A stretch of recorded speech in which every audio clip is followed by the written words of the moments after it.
What's good, gang? Right now we got us a video. I don't know if y'all haven't seen the what's it called? Like the worst prison in El Salvador. If y'all ain't seen that video, go check it out. It's gonna be over here in wrong way. It's gonna be over here in the corner over there somewhere. It's gonna be over there. It's gonna pop up like a ga-ding type of thing. You know what I'm saying? Check that out. It's about the same person. I like it, bro. It's interesting. He go around the world just showing us different stuff that we ain't see before. We don't see before. We ain't never seen before. Like, bruh, we live in America, and there's people that's able to come to America a lot easier because it's cheaper to come here than it is to go to France. You know what I'm saying? So I'm finna go to France. I really don't know where this at, honestly. La Rinconada, I think so. La Rinconada, I don't know, bro. But anyways, he goes around the world and he shows different places. He shows different things. And this one right here is the closest town to space. Life with 50% less oxygen, bro. I already got asthma, bro. Imagine with 50% less oxygen. That's wow. I'm not even gonna lie to La you. Rinconada, the closest inhabited place to the sky on Earth, gang. where people... Hold on, gang. Bro, a little too loud for me. But anyways, just imagine that, bro. I wonder if they got asthmatic people up there. I wonder if like life is different because of that. I don't know, bro. Without further ado, let's go ahead and get into the video. La Rinconada, the closest inhabited place to the sky on Earth, where people are living above the clouds. At this extreme altitude of 5,100 meters or 16,700 feet, the atmosphere significantly thins, and the locals are living with only 50% of the usual oxygen levels. Their bodies have evolved to produce 2 times more blood cells than ours. On this barren land, not even a single tree can survive because of the low air pressure. This town in the Peruvian Andes is even 300 meters higher than Mont Blanc, the highest peak in the Alps of Europe. Far from the modern world, it is a place where crime and danger are always nearby. People come to the... I ain't even gonna lie, bro. This seemed like the worst place to live. I ain't even gonna lie to you. There's no shade, no nothing, bro. These harsh lands for only one reason: gold. About 50,000 people settled here among piles of trash, all dreaming of wealth. We are on the road to explore life in the world's highest settlement. Pull over. Yeah, pull over. Careful. Give me 2, please. 2 oxygens. Yeah. Climbing above 2,000 meters in a day can trigger altitude sickness for someone used to sea level. But as of now, we have already doubled that elevation level. Very deep. Headache, dizziness, and nausea are the first symptoms, followed by coughing. It may cause shortness of breath. Immediate help is crucial when rapidly progressing altitude sickness leads to fluid accumulation in the lungs. At high altitudes, the body loses about twice as much water through breathing, so it's important to keep hydrated. Look at the elevation here, friends. So that mountain is Okay, hold on. as high as that cloud. Look at the realization of that, bro. When I go outside and I stand on the ground, the cloud is all the way up there, dog. All the way up there. There's buildings. There is buildings. Like skyscrapers. To where there's in the clouds. Surface level. Not even surface level. Like the bottom layer of the clouds. You know, you get what I'm saying? The bottom layers of the clouds.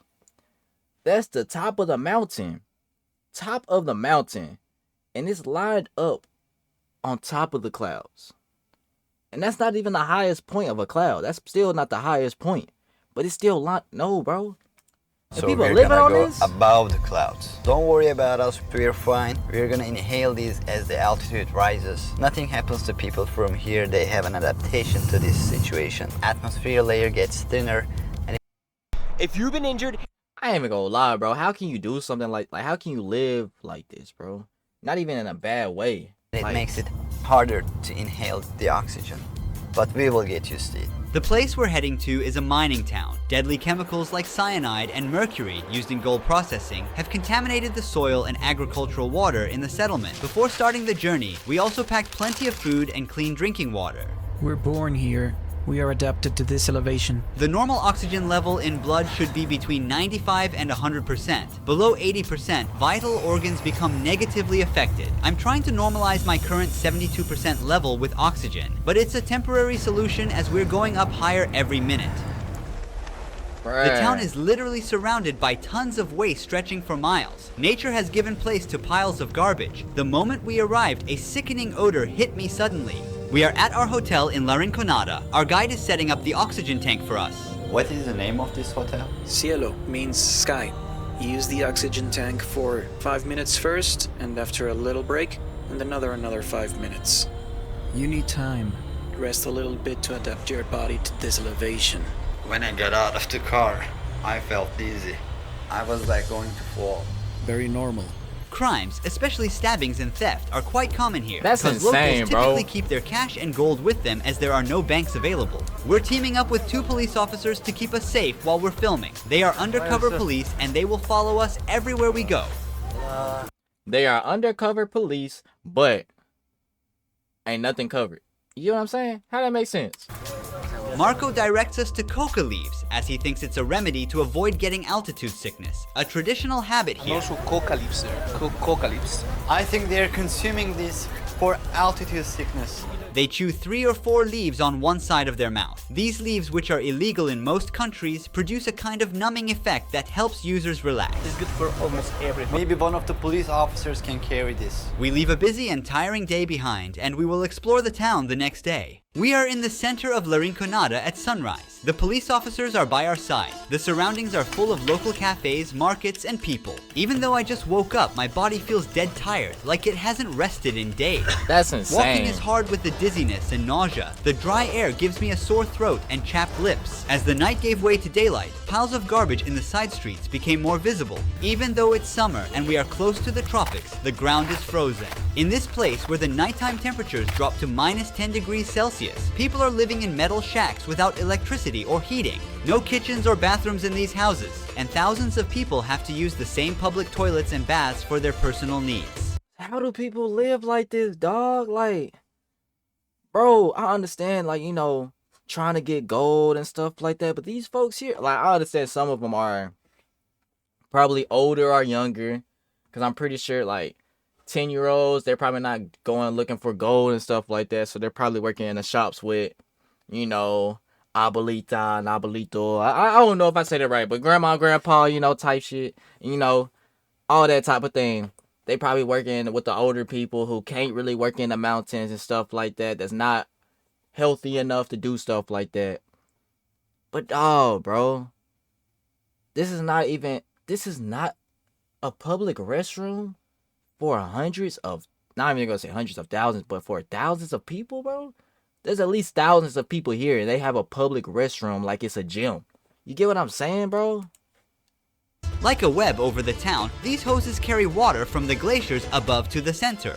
Almost nobody we meet here is originally from this place. Most have come from other regions of Peru with the dream of finding wealth through mining. The gold prices multiplied 6-fold between 2001 and 2012 and led to a population boom in the area. However, the conditions are extremely harsh for the 50,000 people living here. There's been no effort to develop 50,000 people, dog. You know how many? You know that's more than most of, like, I'm not even gonna say, yeah, that's more than most to half of the cities in America. 50,000 people, a population of 50,000 people? Bro, what? What, a public restroom? Structure suitable for the growing population. Every day, thousands of people throw their garbage on streets indistinguishable from dumping sites. There are no services from the government to pick up this trash. People are on their own.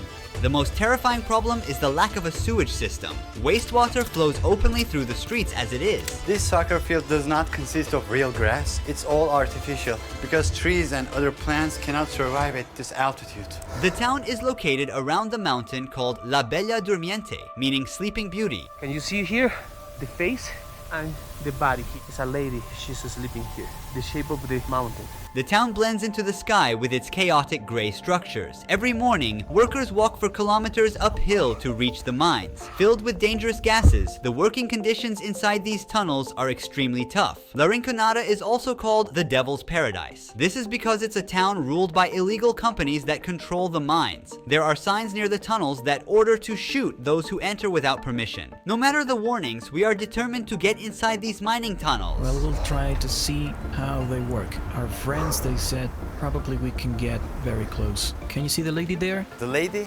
Yeah, she's a lady up there. They collect the leftovers. Yes. Women are forbidden to work in the mines. According to local beliefs, the Sleeping Beauty becomes jealous and brings disasters like earthquakes if a woman touches its gold. They earn their living by searching for gold in waste rocks thrown outside the mines. Children searching for gold on the mountain can be easily identified by the frostbite marks on their cheeks. Being foreigners with cameras, we attract a lot of attention. After this point, I handed Marco my phone to capture footage inside the tunnels. These figures near the mining site, decorated with dried flowers, fruits, and alcohol bottles, represent mountain gods. Workers come here to pray for protection from accidents and success in finding gold. Incidents such as explosions, roof collapses, and gas poisoning occur about 25 times more often compared to advanced countries. If a mine worker dies, a company pays approximately $600 as compensation. The concept of a regular salary doesn't exist in La Rinconada. Miners work. Yeah, I ain't gonna lie, gang.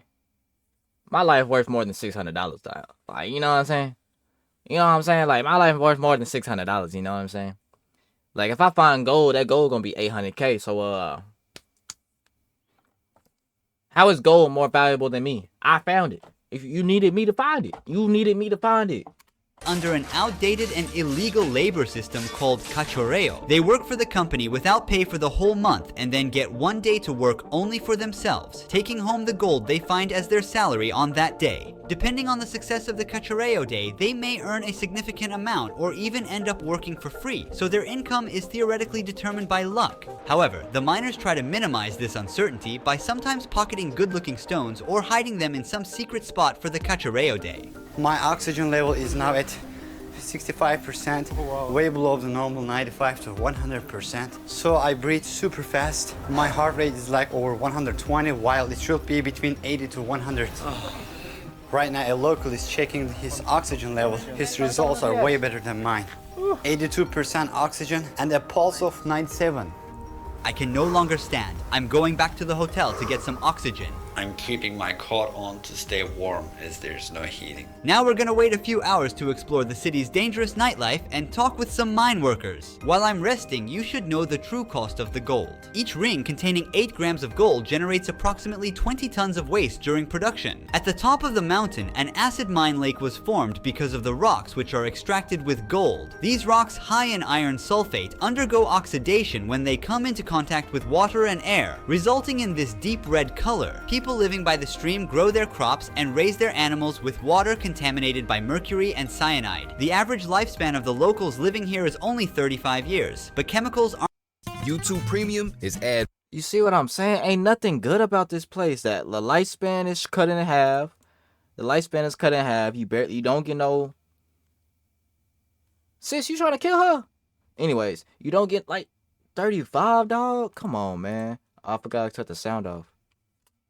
The average lifespan of the locals living here is only 35 years, but chemicals aren't the only reason. At this altitude, each breath contains about 50% less oxygen compared to sea level. Therefore, the blood of a La Rinconada resident is twice as dense as that of an average person, leading to potential blockages in blood vessels and fatal outcomes. After a tough day, miners are rushing to the town center. Electricity is only available on a few streets here, leaving the rest of the town in darkness. All the mine workers are here. They're shopping and socializing between each other. Stalls and little shops all around, selling everything. Street food, clothes, household stuff, you name it. Kids are playing outside with... No, like, look, this is my confusion, bro.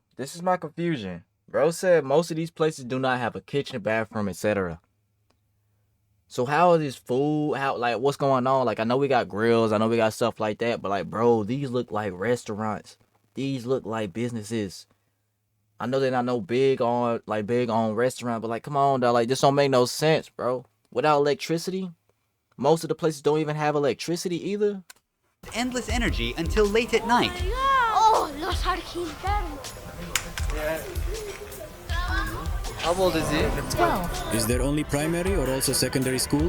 Yes, there is. How big is the school? Not very big. Is there higher education? No, there is not. After that, you need to move to Puno or Juliaca to study. What if they don't move? Do they start working in the mine? Yes. As you see, people come here to exchange their gold pieces for solis. We are in an exchange office now. To keep out the robbers and attacks, they've placed iron bars in front of the counter. Now we're gonna see how they convert gold.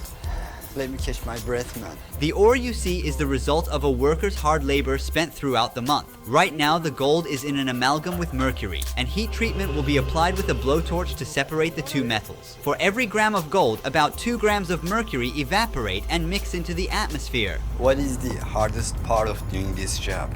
Transporting the material. Because remember, there are many bad people or robbers, and it's not really safe to transport. What does she like about La Rinconada?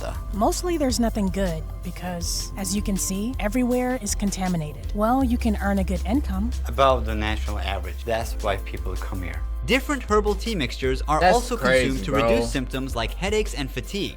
We call emoliente. What is this made of? Water, different herbs, and syrup. It's really good. Try a little bit. It's heavy. It's too hard to drink. We can't go more far.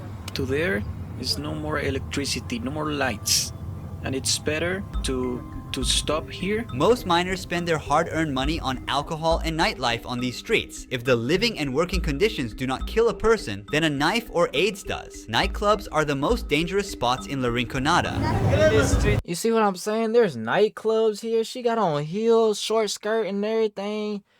Ass almost falling out. Like, bro, what is going on? There are bars, nightclubs, and some companionship options for mine workers. We are at the center of human trafficking, robbery, and murder in La Rinconada. If you look there, you can see the lady. There are many people trying to buy a rose for the ladies here. According to Puno police, approximately 2,500 underage girls are being exploited in these places we just walked by. The town has only one police station, and the Peruvian government isn't putting in any effort to combat these crimes. Is there a jail here? No. We call Calabozo. There is like a place, a very small place. There's no hospital in the city, right? There is a tiny, very tiny clinic. Maybe 2, 3, 4 rooms max. We're now meeting with a miner who has spent 12 years working in La 2, 3, 4 max for a town of 50,000 people, bro. Bet. This math is mathing, bro. I ain't gonna lie to you. This math is mathing. 50,000 people with a clinic with just 3 rooms in it. Rinconada. 3 He rooms also in owns it. the only gym in the town. After a day of intense physical labor, miners continue sweating out. Ramiro is one of the few lucky miners. What is the largest amount of gold ore you ever found in grams? 200 grams. Oh wow, he found 300 grams in one piece. It's a lot of gold. Are you married? Yes, we have 3 children. They're in university. Do you advise your children to work in the mines? No, because it is very, very dangerous. They rob when the miners collect gold. How does elevation affect your body? Even though I'm from Puno, I have that problem. Puno is at 3,800 meters above sea level, so coming here at 5,000 meters above sea level, it starts to be challenging. Digestive issues at first, 3 days of suffering. How much money do mine workers make? Sometimes it goes up, down, and up. One would earn more or less around 2,000 Peruvian soles and a little more. Your hands are so affected by working in the mines. I accidentally hit myself with a rock while trying to separate the mineral from the gold. So you're using a stone to crush, and then suddenly, bam, injuries, especially on this side when you're crushing. Man. Are there any passed away mine workers? It's quite constant. The mine, many say, is for strong men. They don't mean strength in muscle size. It's Primarily, mental, bro. It's more about mental strength, about resilience, about mastering and considering the altitude. It's not so simple. We're 5,000 meters above sea level. Although the dream of coming to La Rinconada and finding a large gold ore may seem attractive from the outside, most miners and their families never achieve the financial comfort they desire. The Peruvian government has been silent for years about the illegal operations in gold mines and the abuse of workers. Despite all these conditions, people continue to seek the opportunity of a better life in the world's highest settlement. Thanks. Just for $541 US dollars, bro. That's what I'm saying, bro. Like, this is what the stuff I don't talk about. Like, they do so much to make money, gang. So much to make money, and it's not even real money, bro. It's not even real money. Thanks for watching. Don't forget to subscribe so you don't miss new documentaries. See you in the next video. Ruhi Chenet was... That's wild, gang. Holy shit, did you manage with 65 oxygen? we were offloading in South America, and one of us dropped to 80%. We were in the Andes, and he was seriously ill of it. Blah blah blah. We almost broke up the trip. It hit them in a hotel. Yeah, they ain't talking about nothing, bro. Runners who grew up in this area would be absolute monsters at sea level. Honestly, that's what I was thinking too. Like, people who actually work out and train in this area, I'm pretty sure. Or what is that type of effect? Like, what if you go there? Like, you're born there, you're from there, and you was able to leave, but you go back every once in a while to train. What does that do to your body? That's what I'm trying to figure out. What does that do to your body? I ain't even gonna lie to you. This is also one of the most craziest things that I've ever seen. Like, I've seen of places like this, but I never knew it was like this, bro. No electricity, really. No heat. No kitchen. Public bathroom. They got clubs, but one hospital, bro. One clinic with 3 rooms in it. Yeah, bro. Hey, y'all are blessed, bro. Y'all got it more than what y'all think y'all do. What y'all think y'all do, bro? We all do. We all do. But alright, gang, I'm gonna go ahead and wrap this video up. But do me a favor before you go. Drop a comment and a like down below. Subscribe and click the bell. And I'm gonna let y'all go, and y'all be easy, bro. Peace.